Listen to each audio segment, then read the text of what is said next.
Love. Oh man. Yeah, I have many things going on. I know it's just like sometimes I'm like, what am I doing? Like it's freaking ridiculous. But Oh, and he's flipping houses now. that was a fun story. My little old lady. I'll tell you what, that was the coolest little old lady I've ever met. She was telling me like everything about the neighborhood.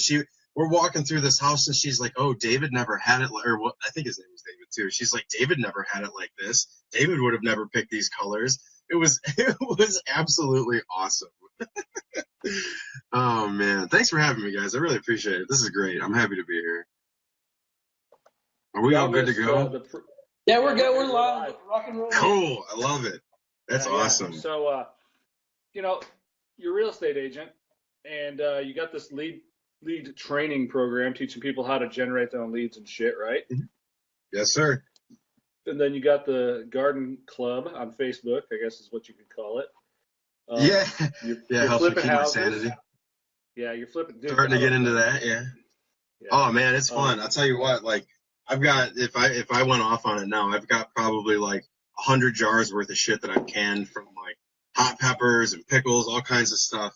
Like that was just to keep my sanity from being a real estate agent because there's just so much crazy stuff that goes on, and like now with the whole house flipping thing, and doing contracts and assignables and all that fun stuff, like it's just more and more, and the vegetables are kind of just like I said, like to keep my sanity really, and have something that's not so much work related, but it's awesome. People love it. There's been a great response. I'm very happy with it. Like being a real estate agent's fun, and I'm now that's starting to transition into some other stuff with the lead generation and, helping people kind of create their digital footprint. It's really just like, for me, I'm 29 years old, so I'm starting to get into this whole expanse of all these possibilities, and it's like super exciting. I look at it and I'm like, man, this is awesome. It started from just kind of like, really just started from being a real estate agent is where it started at. And from there, it was just, you do what you do to find your leads, and other people like what you do. And, kind of like you guys are kicking ass with this podcast, and you're getting, people liking it, people starting to check it out, and your views are going up. And like, that's awesome. Yeah. Same kind of thing. Well, and I think a big thing about it is traffic and, good old Gary V, patience. It's not just a matter of like, hey, nobody's a millionaire overnight. Nobody. Right. Nobody's an success. I think I love some of like, at least what I think I love the most about like a bunch of the guys I know, and I include you in this, you and Nick and a lot of our past guests, is like seeing some of the shit that comes up to it, because you don't hide anything. Like, this is real life. Like, this is my little old lady that I'm coming to talk to for flipping a house. And like, I eat that shit up, man. That shit makes my day. Yeah. Well, it's like when you're online, the hardest part about being online is making people feel like you're legitimate, like you're not putting on this face for the show, and, you're trying to be something for other people. And like, if people call you on your bullshit, there's no hope for you. Like, that's it. If you're fake on one plane, you're done. You're toast. They find out in real life, like they're going to skewer you and roast your ass, and that's it. So you kind of have to you have to show the good with the bad. Like, I'll be 100% honest. This week has fucking sucked for me. I watched 15 grand in commission walk out the door on deals that have gotten blown by shit that I can't even control. Like, just misinformation from clients, like clients who made the wrong decision and they wouldn't listen to what the logic was. And it's like, I can't do anything about it. It's their right to make the decision. All I can do is just eat shit and move on. But that's what it is, like that's what I tell people. Like, yeah, you see like, great group. And like you guys said, like, oh, the group is great and this is great, but I'm still over here like, fuck, we're closing on my fiance and I are closing on our house on Tuesday. And I just watched 15 grand walk out the door, and I'm sitting here like, oh shit, what flavor of ramen noodles do I want for the next 6 months? Like it's just, man, you got to take the good with the bad and show people what's real. Otherwise, you're just, like people look at you and they're like, nah, that's not shit. So. Man, and I love that you just said eat shit, dude, because that's like one of my favorite things. Like I talk about it with my brother. I'm like, man, there's nothing that has ever like scared me from eating shit. Those days happen, and you just got to take them, man. The fucking lumps come, man. I've taken my ass whooping in life, and I kind of like am waiting for him now. It's like, all right, fuck it. Where's the ramen? Let's do this. Yeah. Like, what's next? Like, what else could you possibly throw at me? Like, and over, like, here, so this is, I mean, I probably shouldn't even talk about this, but over the past couple days, on our house, we've gotten all this, like, mixed information about stuff, and it should have never been communicated. But the whole time, it was just, like, really, really, reckless with all this information. And we're like, why? Like, why are you doing this? Like, you're putting us through hell with this. And it's like, this is the real life. Like, I'm getting a taste of what it's like to be a client. And that's always a fun thing. Like, I'm sitting here and I like, the last time I bought a house was 3 years ago, 4 years ago now. So I'm getting that real life experience again of, like, the bank pushing us off, and, numbers being wrong, and there's all this other stuff. And man, it's super humbling, like, you go through it again, and you get that perspective, and it takes you right back to where you all started in the first place, and, like, why you started doing something. Yeah. So I'm super thankful for it. And I think one of the big things about learning and seeing stuff like that from the point of view you're at is it's also a good remembrance of how you can differentiate yourself and why you do what you're doing. Yeah, definitely. And, like, now that I get to go through all these stages again, and, like, I take a lot of feedback from my mastermind students, and one of the best things that one of them ever told me was, it was some serious tough love. They're like, you've got all this great information, but fuck, man, like, what does any of it mean? You're talking about this, and that, and it's like, we're over here still trying to tie our shoelaces and shit. So, and it's like, it's a blessing and a curse, because I have all this great stuff to share, but, I'm starting kind of like halfway up the pyramid, and I need to come back down to the bottom. And that's what they told me, and I kind of re-engineered the way that I shared information in that regard, because now I can see it and I can be like, okay, well, this is what I want you to know, but here's all the other shit that you got to know to get there. And going through this process again as a client on the real estate side, it's the same exact thing. I'm like, the things that there goes my dog. All the things that I take for granted as an agent, that I'm just like, yeah, this is what this is. This is what this is. Now my fiance, who is not an agent, she's asking me, and, like, it'll be 4 o'clock in the morning. She's looking at me and she goes, does earnest money count towards our closing costs? And I'm like, motherfucker, it's 4 in the morning. Like, come on, just give me some peace, like, but what, I mean, like, I have to answer, and hearing it from her, it's like, damn, this is what the clients are thinking. Like, now I'm putting myself in that kind of perspective. Like, my client at 4 in the morning who's wondering, like, oh, same question, but they're not in my house at 4 in the morning. So, but yeah, it's just, I love it. I really do. And it helps me to kind of look back, and even now, like, on the real estate side, it helps me to examine that, but it also kind of reframes my mindset to examine what I do with social media training and, my free webinar series and all that kind of stuff, because things that I may overlook and completely discount as valuable, because for me, like, I'm doing other shit and it's like, yo, that can't be valuable. Nobody wants to know about that. But now I'm going back and I'm looking and I'm like, well, wait a minute here. So this could actually be really valuable to somebody. Who knows? Who am I to judge what's going to be valuable to somebody else? So it really helps to open up the perspective. So awesome. So let's get to how you got to where you are. You're a real estate agent. How long have you been doing that? It has been about 3 years now. Okay. What's I was talking to a loan officer the other day, and I got the funny part of how he became a loan officer. How did you end up selling real estate? So I was a business development manager for a company that did private, like, trade show style events for the security industry. And we were very good at what we did. The company was very mismanaged. And by the time I had made partner in the company, I realized they were almost out of money. So I was kind of, yeah, I know, I see your face. I'm like, yeah, I made the same face too. So I was kind of left in this position where I'm like, okay, my days are numbered here. What am I going to do? I had good business development skills.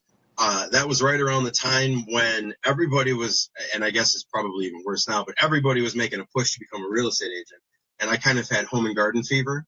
And I'm like, okay, well, I can do this. I know, like, I'm a good salesperson. I was selling $75,000 contracts, and I was good at it. I'm like, I could sell houses. That's no problem. So here in New York, licensing is 75 hours. I did it over the summer after I ended up leaving that job, and became licensed by the fall.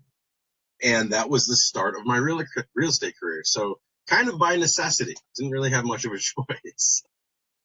Okay, that's awesome. And now you transition. You're doing real estate. And you started Lead Warriors. What? A year ago? 6 months ago? I don't remember how long ago. Officially, probably mid March-ish, somewhere around there. Okay. It's somewhere around there. What led you to start that? So when I became a real estate agent, it was out of necessity, and right around the same time, my mother became very ill. She had she was a smoker for the majority of her life, and she had very, very bad lung problems. And she actually ended up becoming a candidate for a double lung transplant and was approved for it. And for me, being a real estate agent, obviously being a real estate agent, you have to be present a lot of the time. And at that point, I wasn't kind of like in the position to start a team and support all this other stuff. So I had to find a way to generate business, maintain business while still helping to care for my mother and, maintaining enough money to pay my bills and stuff. So I turned to social media and using Facebook and video and, what eventually became this massive digital media toolbox to maintain my sphere of influence, generate new business and let people know what I'm doing, and then also become kind of a source of education for my client base. And the digital tools allowed me to do this without necessarily having to be in Rochester. By the time she had gone for her lung transplant, she was at the Cleveland Clinic in Ohio. So we were doing shifts back and forth, and I couldn't be here all the time. So with all of that going on, that was my only way really to generate and maintain my business. And I became good at it. I mean, once you do something long enough, you become good at it. And when I was able to start generating, buyer leads for anywhere from $1 to $1.50, there are many, many other agents who would like to do the same thing. And for us specifically, people are buying leads from Zillow for $20 to $30 a lead and Realtor.com. And it's like, you see somebody who's generating $1 buyer leads. Like, it doesn't matter if 19 of them are complete shit. You spend $20 on a cost per sale in real estate, like you're batting $1 million. So by my necessity, having to do this and, going through all of this stuff to maintain my business, other people took notice, and that's kind of what led to Lead Warriors. And really, the idea that I wanted to focus on with all of it is, so there was, I think it's Russell Brunson saying, but it was provide more value for free than what your competitors charge for. And that was my thought process going into it, is like, okay, everybody wants to know this shit. I know that, like, really the bare minimum entry for a lot of it is at least $1,000 for courses and all that. So I came in, I'm like, listen, I can give you a basic education for free. You don't have to pay a shitload of money to go and learn all these high level things that are great, but you're not going to know what any of it is. Like, I can give you all the basic stuff for free. And that's enough to get a framework going for yourself. And that's kind of what bred Lead Warriors and then the Digital Marketing Warriors, so that people had a resource. And it wasn't like, you ask a question, then instantly it's like, buy my shit, buy my shit right now. You want an answer? That's the only thing you can do. So that was kind of my approach to it, where it all came from. Nice. So you're 29, you're selling a shit ton of real estate, you're flipping houses, you're teaching people how to generate leads. What the fuck is next? So for me, next is actually simplifying. It was funny because in the beginning you mentioned, like, I've got this, and that. And for me, here's my master plan here. Retail real estate is great, but in my market, the numbers, like the average sale price and all of that, it's not really let me put it this way. The stuff that I teach to my students in their markets, they are getting way better results in return than what I get here. Our average sale price is like 120 to 130,000 in the big markets. Whereas I have students in my course who where their average sale price is like 300 to 400,000. So the things that I teach them, they go and benefit way greater than I would. And for me, I have way more fun teaching. Like even in real estate transactions, that's the best part, is just teaching people, like, here's a house, here's what you got to be looking for, here's this and here's that, and I enjoy doing that so much more, and I would like to focus on it. So I am obviously going to push ahead very strongly with the mastermind.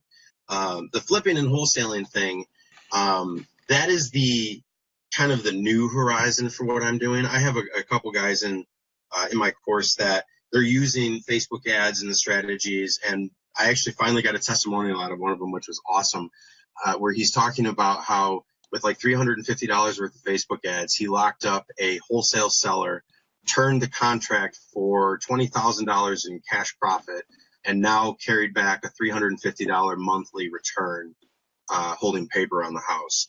So, and that was off of, so basically his first month's 350 return paid for the Facebook ad.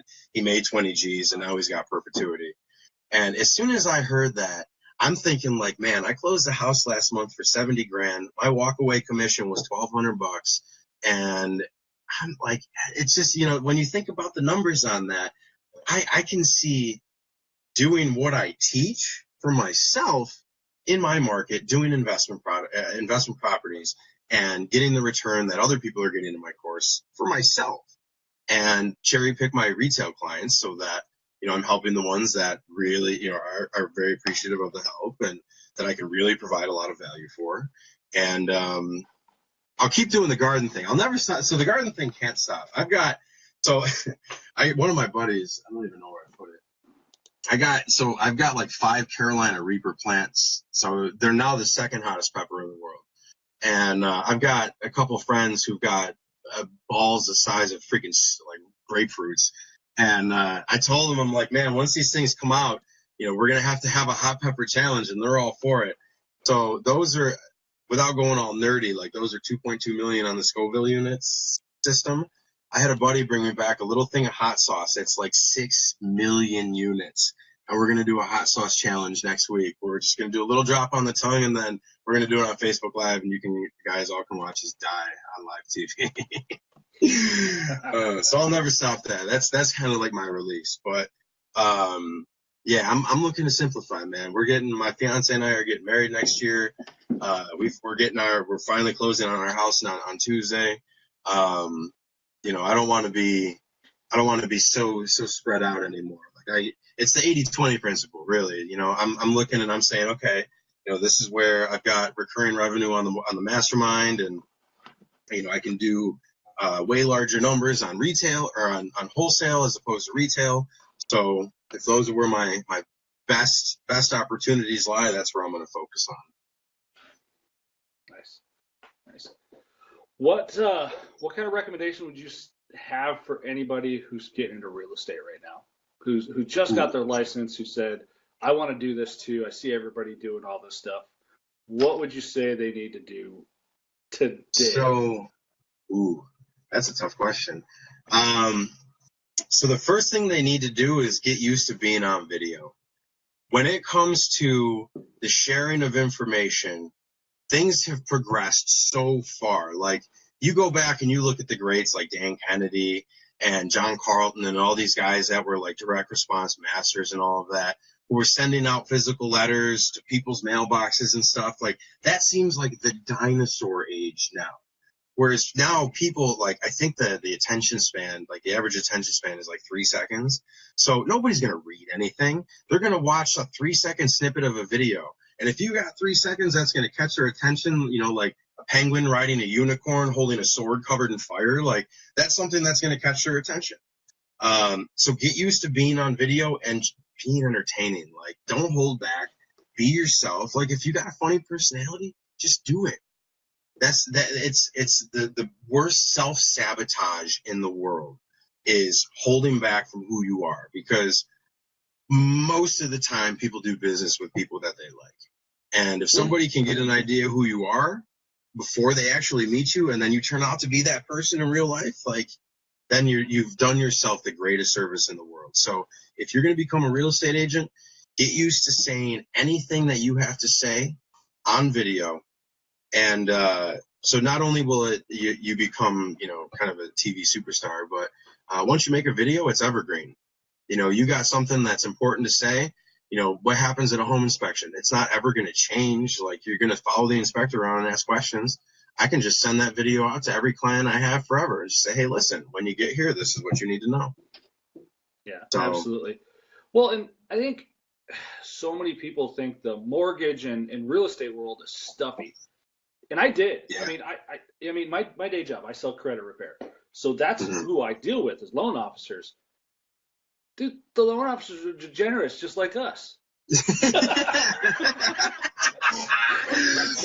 I always tell people, I'm like, people talk about real estate agents like we're somewhere between like used car salesmen and like divorce attorneys, or somewhere down there on the social totem pole, Like, we just don't get any credit at all. Hey, it's okay. Us used car guys don't either. I know, like, you guys know what I'm talking about. Like, you're a fucking realtor. Look at the room we're in right now. Look at the room we're in. A real estate agent, a used car guy, and a credit repair salesman.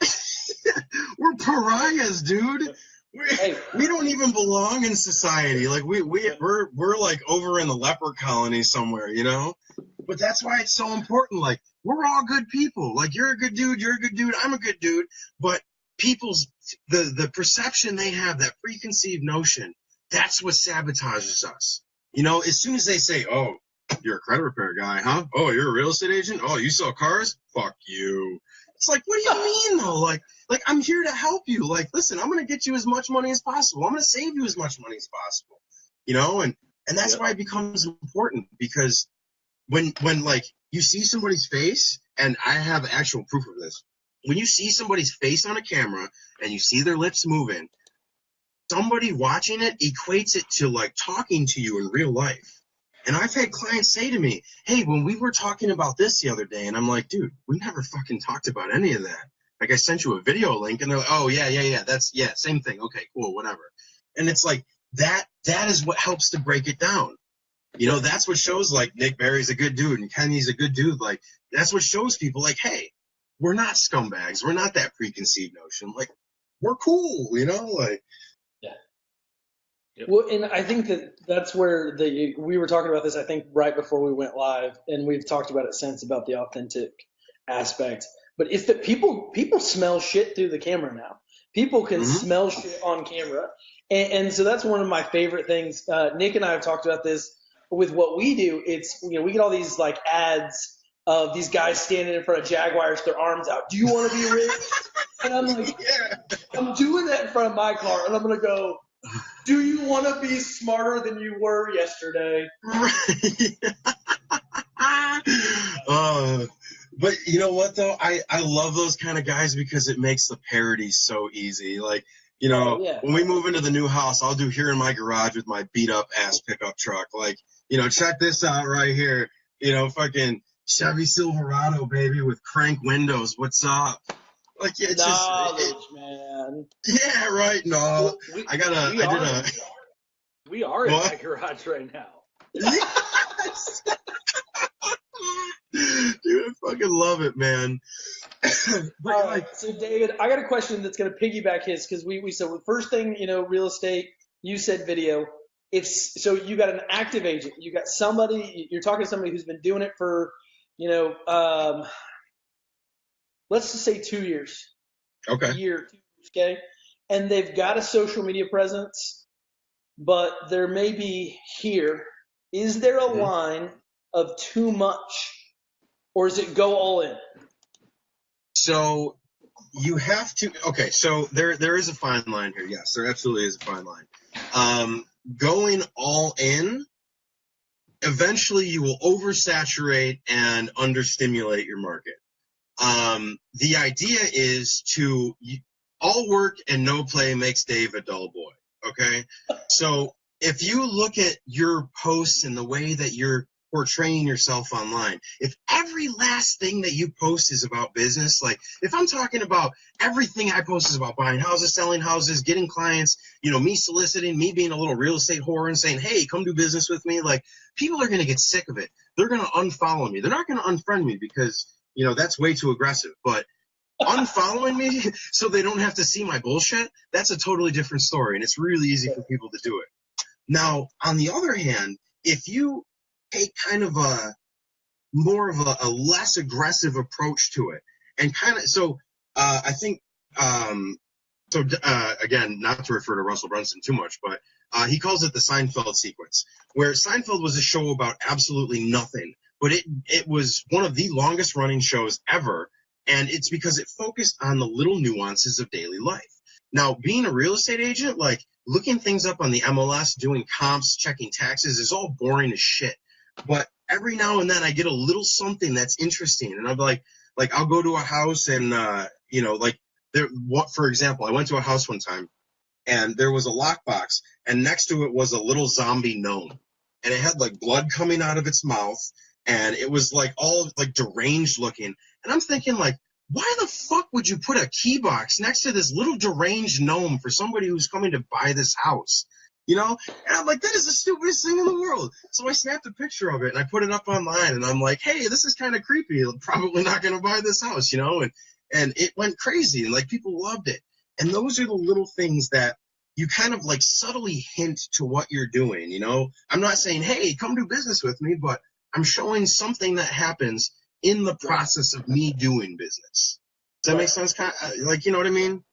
So I mean, we have a very similar conversation in the car business. So I kind of led you to what I actually wanted you to tell me, because I wanted to hear that it was the same everywhere, that it's shit's the same, that if you overmarket yourself, which, I mean, I feel like we talk about this every episode so far, spam is spam is spam. I don't give a fuck if it's in your email, if it's in my Facebook, if it's in my group, if it's in Reddit. Spam is spam is spam is spam. And that's like, it goes back to, our very first episode with Micah. It's all about telling a story and being a real person. Be a part of the community, and the community will be a part of you. Yeah, dude, it's 100%, man. You're so on the money with it. Like, if people can relate, like somebody watching this, like they're going to hear, you guys talking about this shit and they're going to go, yeah, I can relate to that. Like, that's something that's going to bring them back. That's where people, it's so much more, it's so much beyond the superficial level. And that's what now, I mean, you used to be able to get away with superficial and just having that really glossy, like, hey, I'm here and we kind of got some shit in common, but now everything is so niche and everything is so like focused on interests. You can't do it anymore. You have to show who you are and the real life part of it. Like it's so important. Even 2 years ago, you could get away with the bullshit on Facebook. You could get away with the bullshit on Facebook. Video fucking destroyed that, and I am so thankful for it. It's crazy video because I know nobody can afford the video that will lie. Nobody can afford the CGI effect to live a lie. Fake moon landing type shit. Yeah. See, I know you guys have been around long enough that you've seen some of the names that have come up in the internet marketing community that are not held in the highest regard. And I'm not going to name any names, but I know that there are groups devoted to people that have been scammed by other people. And it's like, they have been getting away with it for so long. And like, they still do. I mean, probably not to the same effect now because it's starting to become a little bit harder. But I mean, for years, like these dudes have been raking in money, and all of a sudden you start to see these posts and it's like, oh, couldn't get a refund because of some bullshit reason, or so-and-so blocked me after, me asking a question. And it's like, that was the way that everything was at one point. So I agree, man. I'm like 100% thankful. And Facebook, you guys are, well, you're young, but you're pretty digitally savvy. Do you guys remember the Warrior Forum? I think I was in that one. It was like the original hangout for internet marketing scumbags. Oh, shit. Maybe I should change my group name. Fuck. Damn it. But that's not. I mean, but all those people migrated to Facebook because forums died with the Facebook group, with the power of what a Facebook group has now, and the way you can monetize your group. Those forums have died. But they've come to Facebook, but it's so easy to spot them because of what's going on in video, and it's so nice. It's so, and yeah. Well, and it's funny you say that the forums have died because groups like Facebook is making a huge push on groups right now. They're looking to develop, like I said before, like hyper niche, highly engaged communities of active users, because Facebook's only purpose for existence is to have your eyes on the screen as long as possible. The longer your eyes are on the screen, the more opportunity they have to put paid ads in front of you, and that's it. So if they have engaging content, if they've got groups, if they've got things that are going to keep you there consistently, then they're doing a great job. And they realize that with groups, that is the best, absolutely best way to keep people there all the time. Case in point, my gardening group. I'm literally walking out of my front yard. I'm taking pictures of tomatoes on my plants and I'm posting them up, and it is bringing people to Facebook, and they are checking, like they are going through the group over and over and over. And that's what Facebook wants. Yeah. So that whole emphasis. The group, so to me, I've noticed as groups have gotten better and I've gotten more into groups and into the right groups, I've gotten less into Reddit and less into Reddit and less into Reddit.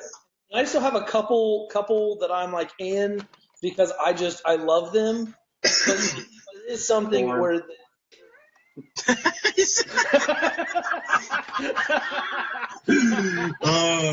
that's like funny. Shit. Oh man, you guys are cracking me up. No, I never did the Reddit thing too hard. By the time I got into Facebook, like I just went straight into groups, but it really is. It's just sucking market share from everything. Like, I mean, groups, so community groups and just engagement and all that is cool. But I mean, buy-sell groups. Like, I don't know if you guys have noticed, but Facebook has its own marketplace now where all the buy-sell groups are all grouped into one. That's a direct competition to Craigslist. Yep. You know, well, dude, like I caught LinkedIn fucking advertising on Facebook last week. Really? Damn, that's ballsy. You know, actually, I gotta give LinkedIn some credit though, because this came up on one of my mastermind calls the other night. Their advertising platform, they've got a retargeting system.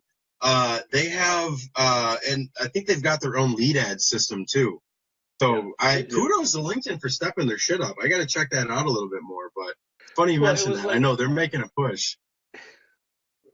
Well, and I showed it to Todd, who was on 2 episodes ago, and he was just cracking up because everybody who's like a client servicing digital agency, like Todd and Clay and Micah, every one of them deal with people telling them that businesses aren't on Facebook or their customers aren't on Facebook. Their customers on Facebook is my favorite. Is literally targeting Facebook users. I go, are you stupid? And I had this discussion. A really good friend of mine manages an MSP, and I said, you guys need to get active on a managed service provider, an IT company. And I said, you guys need to get on Facebook. He goes, but I teach my customers how to keep people off their Facebook. I said, that's great, but people are on Facebook. If you look around this restaurant we're in, 90% of the people are looking at their phone on Facebook right now. Yeah. Well, and what people don't realize is like Facebook in and of itself is great, but Facebook has influence all over the internet. Like Google Display Network is its own thing. Facebook has an equivalent. Audience Network is the equivalent to Google Display Network. Well, and we kind of got a little taste of that. My kids and my wife, within 4 days of each other, all saw an ad I was running. And my wife looked at me and she showed it to me and she's like, what is this? And because it's in her game, it's not on Facebook. It's in some game she plays, and she's like, what is this? I was like, yeah, that's me. I'm running that ad. And she's like, okay. And my daughter comes up to me because there's a video that I'm in with the owner, and she's like, Dad, you're on my game. And I'm like, that's the way this works. Yeah. Uh-huh. Hell yeah, dude. It's Yep. fucking beautiful. Yeah, I'm seeing more and more ads, Facebook ads of marketers I know in Hmm. external content, and I'm like, this is better than AdWords was. Now, how can I get them to pay me? Yeah, right? Yeah. Well, and it goes like, it's so huge for authority building, you know? Like, you get seen on Facebook, that's one channel. But then somebody sees you in their game, like you said. Or they click over to the local news website that picks up ad network stuff. And it's like they see you there too. All of a sudden, you're seen on 3 different places that they frequent, and they're like, holy shit, these guys are fucking everywhere. You know, like you Yep. become the authority just like that. It's amazing.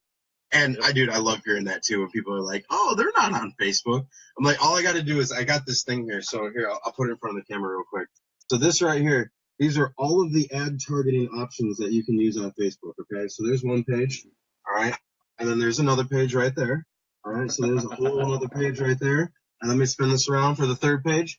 So if anyone has any bullshit to say about targeting people on Facebook, all you got to do is show them this right here, okay? And tell them that I said they are full of shit and that they can target anybody they want. End of story. Mic drop. Where'd that come from? So this, I'll hook you guys up with a link. You guys can do whatever you want with it. How anybody can download it. I will give credit where credit's due. I did not make this list. It is a pain in the balls to pull all this stuff out of Ads Manager. Yeah. But the fine people at Advertisement, which is some Facebook marketing agency, took the care and time to pull all this stuff out, and I cut it up into a PDF that you can download. So Awesome. Yeah, it is the best tool. And even, I mean, I know that Facebook killed some targeting last month, but not maybe 10%. Well, I don't know what happened there, because so I'm not gonna lie, I raised the red flags. Like, I'm like, holy shit, the world's ending, you know, and like by the time I realized what had actually happened, everything had kind of reverted, and I had people telling me a week before I actually experienced what had happened that they had experienced it, and now everything has gone back to normal.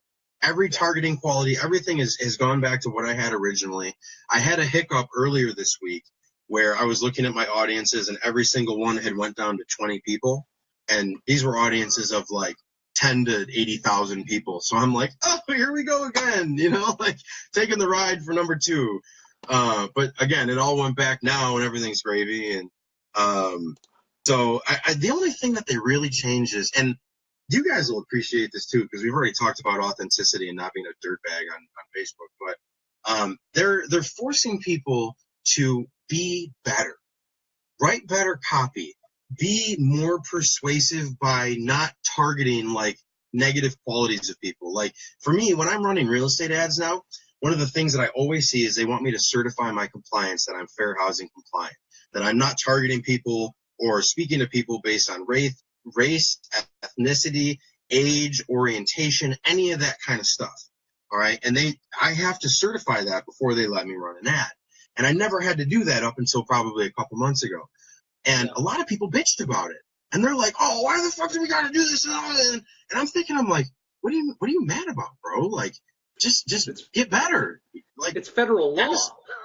Yeah, like why are you worried about these changes that you should already be following anyways, you know? Right. So, and it weeded out a lot of internet marketers that were doing real estate stuff too, because they would target stuff like that, you know, perfect for families, or, you know, something that is clearly a blatant violation. And, you know, now that, that's the problem. Go ahead. That's the problem when marketers get involved in some of this stuff that is licensed, because I mean, there's only so much a marketer can know about the real estate laws. Yeah. Unless they have a compliance department. But most of these internet marketers who are selling funnel training and shit aren't real estate agents. They don't have a compliance department. They're just putting shit up and hoping it sticks. And it's dangerous when that kind of stuff happens. Like, So here in New York's got really strict laws. One of the most popular niches right now in internet marketing is chiropractors. Everyone and their brother wants to market to chiropractors, right? And here in New York, one of my best friends, I sold him a house a couple years ago. He is a chiropractor. His family has had a practice here for years, right? So naturally, when I'm like testing out stuff, I'm like, hey man, you pay for your ads. Like, let me just test out some shit with your business, you know? And he's like, yeah, absolutely. He's like, I'll give you free adjustments. It'll be great. We'll all be cool.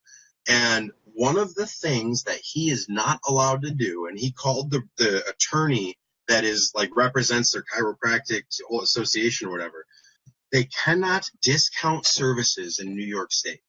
So the most popular way to get chiro clients is to offer a free exam, x-rays, alignment, you know, and all that kind of stuff for like a reduced price.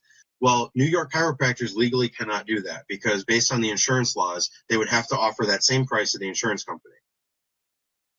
So right there, all of a sudden, everything that every internet marketer is marketing to chiropractors in New York State just become totally illegal. And I guarantee you, maybe 1% of them actually knew that. Yeah. Or cared. Yeah, exactly. I mean, they see, you know, $1,500 recurring check. Like, yeah, what am I going to care if I get them sued? Who gives a shit? Yeah. See, and we deal with it. I've got a full-blown compliance department, and, you know, sometimes I ask permission and sometimes I don't. But, I mean, they at work, they joke, they call me fine print because I know if what I say, what I have to say with it. And here's the thing, and you know, I don't think anybody's watching this that I kind of hope's watching this, but dude, there's a whole thing in my market with dealers being dicks to dealers. And it's like if we see an ad that's not compliant, click, use cardboard, click, use cardboard. And I mean, to the point, I've seen guys going through Craigslist, Snap, and, you know, but it's because we give, you know, even salesmen, hey, go, you know, go ad, go talk, go do shit. And they say a few wrong words. And all of a sudden it's like, what did you do? And, you know, but we've pushed them to go do all this shit. And yeah, compliance is a fun thing in the world of today. And it really insurance, cars, all of it. It's real, and it can have a big impact on a business.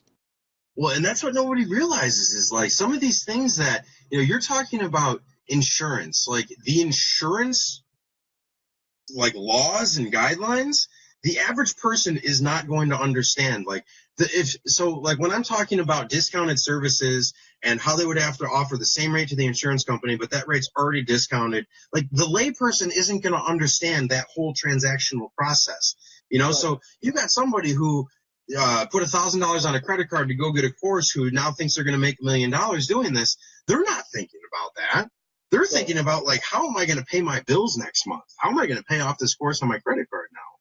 You know, and it creates this really just, I mean, dangerous or scary or whatever you want to call it situation. And, I mean, knock on wood, it doesn't come crashing in on anybody, but it's kind of inevitable at some point, you know, like you play with fire, you're going to get burned.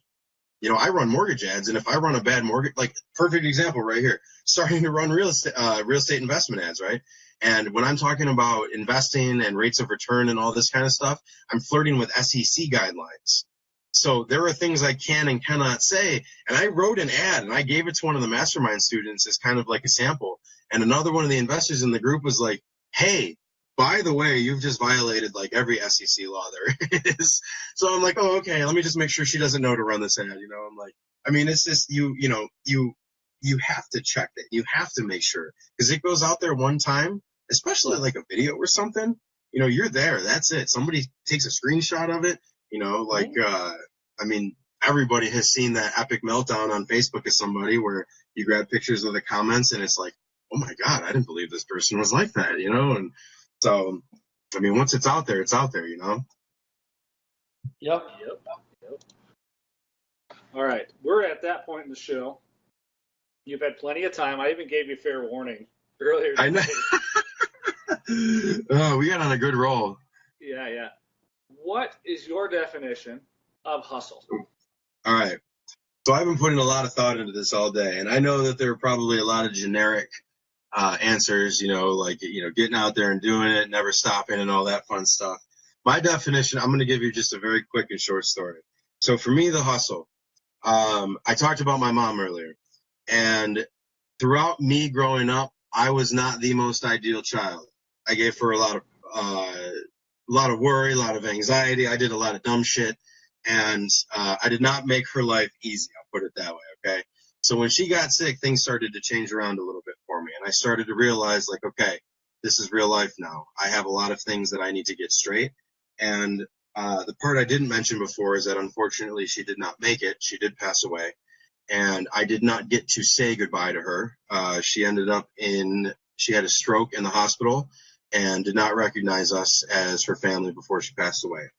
So the one thing for me that defines the hustle is fulfilling everything that I should have done as a teenager, as a young adult, and following through in my success to the very bitter end for my mother, and showing her that everything she had hoped for me as a teenager and all the times I was just fucking shit up, that I really was on the right trajectory, and that I will not stop until I am successful, and that she is happy watching me from wherever she is right now.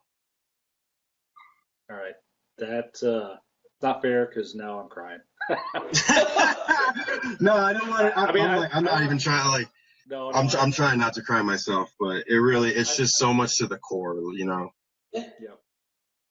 It really, like, once you get that idea in your head, and it's like, man, I almost owe it to her in a way. So for me, it's just that unstoppable, like I said earlier, I took 15 G's in losses this week, but you know what? I still have a promise I need to keep, and I can't stop doing that. So I love it. I love it. Fucking, yep. I didn't want a generic answer, man. I tried to put some heart into it. So That was good, man. Yeah. good. That was awesome. I'm glad. I'm glad you guys had me on. This has been awesome. I'm having fun here. Anything you want to plug you got going on? Check out Digital Marketing Warriors. All kinds of great free content in there. Obviously, you guys are in there. Hell, you guys are probably going to be admins at some point at this rate. So check it out. Tons of free stuff. If you want to step it up, $100 will get you in for 30 days. You can check it out. If you don't like me, that's great. I don't hold you in a contract or anything. But really, just get out there and fucking do something. For the love of God. Stop thinking. Don't go into analysis paralysis. Just take out your cell phone, turn it sideways, click the video button, and say some shit. And do it. And be done with it. Once you do that, you've opened up the floodgates to tons of possibilities. And David's got a ton of good shit. I mean, you're doing a Shopify course or a video program. I did that video the other night, and I forget how easy it is for me to do that stuff. When I did the WooCommerce and Printful connection, I was like, oh, fuck, I forgot this only takes me like 10 minutes. Yeah. Yeah, right? I know, man. It's that high-level shit. I've done Shopify. I've done fulfillment by Amazon. I've done eBay. I've white-labeled products in China. I've drop-shipped. Like, I've done all of this kind of stuff. And that's what I want to show people. I'm like, I don't know what'll stick, but I'll do it. I'll show you. If you want to watch it, it's there. I had to fucking, I was like, fuck. I said, oh, I'm going to do this. I'm going to show how to fucking install WooCommerce and set up Printful and load a product. Yeah. And then I had to teach myself how to use OBS while I was streaming. Damn. Yeah, talk about the shotgun approach. Jesus. I love it. I was like, but he still did it in like 13 minutes. I do want to give him a round of applause. I've watched that video twice just because. 13 minutes. I'm like, he had to miss something. No, motherfucker. It's still alive. I mean, Ken went in and added a shirt the other day and a mug. hustlecondition.com/shop. You can see that stuff there. Do you have a domain for Digital Marketing Warriors? Do you have a landing page for it? You could do davidpagano.org. That's kind of like my jump off for everything. I think if you do, I'd have to go back and see what I set my Cloudflares as, but It's like facebook.com/group/digital marketing warriors. You know, I mean, I'm everywhere. Like I said, dude, I'm on freaking Facebook all day, every day. Like, it's part of the game. So I'm out there to find. All right, man. We love having our guests on. Appreciate you taking an hour out of your night. It's 10 o'clock there. Fuck, it's 11 o'clock there. It's 11. Yeah, this is well past my bedtime. I'm an old man now, dude. Next week, I just want to do this. Next week, we've got a special guest from Australia that's going to be on the show. Nice. Sarah Moore. She's agreed to be on the show. I like it. The week after that, we've actually got a friend of mine locally who's agreed to do on the show. I didn't even told Ken this. He just told me tonight. He said yes. Surprise. He's got a product called Flight Right. It's really cool. Basically, it's a flight stick for breweries, but it's all digital. It's fucking cool. It's a really cool system. So you can see what flights what you're drinking in the flights without the stupid chalkboards and shit. And it tells you, and you can post on Twitter and shit with it, and Facebook from it. So in 2 weeks we got them, and I'm gonna push this. So Mike McCormick and Taylor Dobby, you guys have to be on the show. I haven't asked you yet, but I'm just gonna call you out on the video right now. Listen, I'm going to tell them, too. Listen, Mike McCormick and Taylor Dobby, get on the show or else, all right? Yep. Or else. I'm leaning on our friends. I want our friends to be the early ones. So when we have Gary Vee on the show in a year, all our friends get the exposure from the early shit. Yeah, you're going to have to, tie him to a chair, though. He gets into it. He does this thing a lot. And it's like, I mean, that's intense shit, Yeah. So, man, I appreciate you coming on the show. Guys, you brought some great energy. Appreciate it. We'll put some links in the YouTube video and on the page when we host it. And put this in the group. Get your guys support. Is it all right? We both cool. shared it in the group within like 3 minutes of each other. So. Nice. I haven't even checked back. I'll check back after to see how it looks. But guys, I'm super thankful for you guys having me. Literally, this is my first podcast I've ever done, so I hope I don't look like a douchebag. Thanks for taking the time. We appreciate it. Yeah, you guys absolutely. Before we shut out, I want to make sure. Yeah, that was fun, James. Anybody else got any questions before we close this out? It's been quiet from the comment section. James Silky just dropped a couple, so. I ain't got nothing. All right. Well, yeah, we got 4 live viewers, but all right, guys, let's go ahead and kill it. Cool. You guys have a wonderful evening. Thank you again. Yep, thank you.